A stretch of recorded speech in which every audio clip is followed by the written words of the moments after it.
What's up, guys? Colin here for Techout, and today we're going to be taking a look at the Latercase for the iPhone 17 Pro Max. It's been a little bit of time since I've used a Latercase. I don't remember if I had one on my 16 Pro Max or any of my other devices, but ever since they added these to Amazon and they're a little bit quicker and easier to get than having to wait from Latercase is shipping from like Canada. It's a little bit quicker, so I was more inclined to order one. So I'll put the link in the description where you can pick these up on Amazon. But pick this up. This is the burgundy. I forget exactly what color they call it. Sorry, it's crimson right there on the bottom. Crimson, like a burgundy, dark red.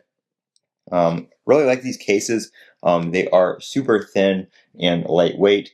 As you can see, they do kind of attract some fingerprint, like oily, bits on there. I could have wiped that off before the video, but I wanted to show you guys what it looks like after some use. I've had this on my phone for a couple of days now.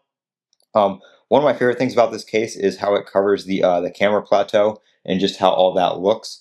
It protects those edges and stuff like that you saw people complaining about, getting rubbed on stuff and scratching and chipping and all that kind of stuff.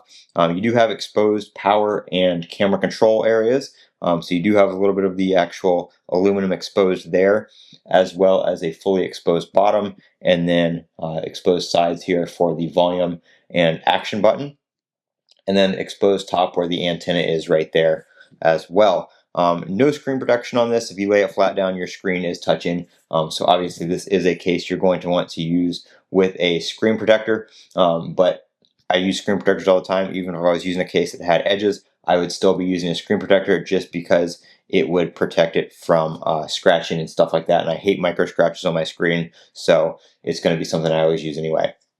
But like I said, very lightweight, protects the back, just adds some nice grip to it. The only thing I don't like about this case is it does not have any kind of built-in magnets. Now, I've not run into that being a big issue. I'm still able to put on MagSafe accessories, use my MagSafe charger. I've got my MagSafe wallet right here. As you can see, the case is thin enough to pass through to the phone's magnets without issue. I use it on my wireless charger at my nightstand, and I use it on my wireless car mount as well. And even on the wireless car mount, it's still strong enough that it doesn't fall off or anything like that. I haven't had that issue.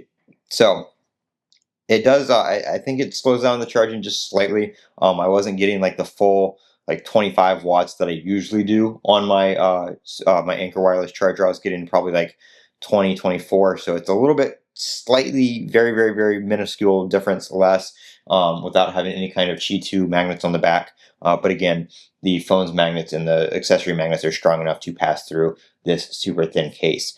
They do make a magnetic ring that you can stick onto the back if you need some extra, magnetic force. Or if you have one of these cases for like a Samsung device, you can also add it to that if you want to use the Qi 2 capabilities of the Samsung devices like the S26, S26 Ultra, without having the built-in magnets on those devices. So pretty nice case. I think they're worth the money. Obviously, you can get some like Chinese knockoffs a little bit cheaper, but I think these are good quality cases. I've never had an issue with them, and I like the color of this one. So I'm Colin with Techout. Don't forget to comment, rate, subscribe, and as always, have a great day.